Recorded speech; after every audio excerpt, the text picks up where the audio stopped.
Welcome back. I'm running just a little bit behind, so I'm going to try to get through this as quickly as possible. So without further ado, from La Maison des Chameaux, I went south into Spain through the Pyrenees Mountains. Part of the way, I got a ride with a German driving an 80 horsepower RV, so that was kind of fun. My final stop of the day was the town of Benasque. I got a ride to the town with Isidro, whose wife works at a bar in Benasque. They helped me out with a place to stay at Escuela de las Montañas, which is this really cool hostel thing. It was about €14 a night, pretty cheap. One of the reasons I wanted to go to this town was I wanted to hike Mount Aneto, which is the highest mountain in the Pyrenees.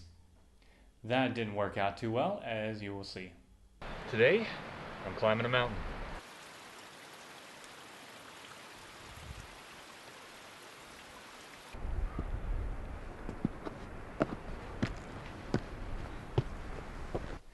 Alright, check this out.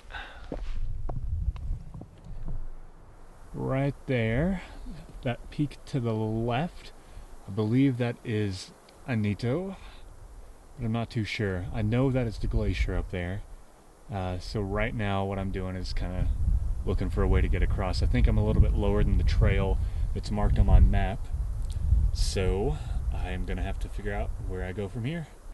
I've been seeing some standing stones like these over here, which means I am on at least a good path.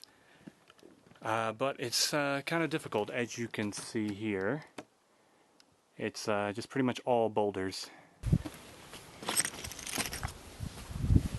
So, I've kind of lost the trail of the standing stones.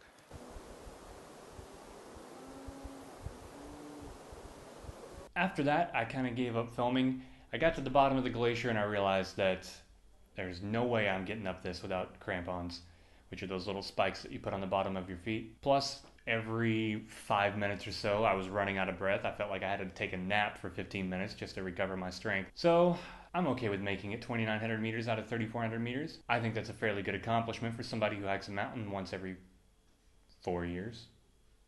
After Benasque, I made my way to Andorra. There I stayed with Francisco, a fellow couch surfer.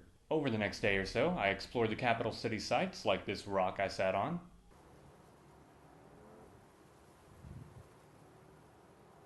This hotel built for a very special person. No one's getting in here except for the Kool-Aid man. This sushi bar. Of course, I'm really bad with these. There we go. Nope.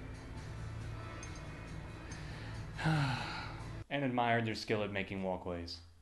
Now, this is just bad construction. They don't even know how to construct a walkway properly.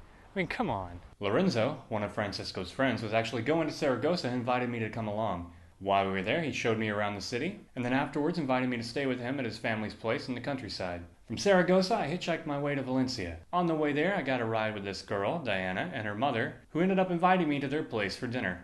I stayed with them for about 5 hours, and then they took me back to the highway to carry on to Valencia. While in Valencia, I couch surfed for a few days, and then I stayed at a hostel for a few more. After Valencia, I made my way to the town of Almeria on the south coast of Spain. From there, I went to the docks, got on an overnight ferry, and ended up in Morocco.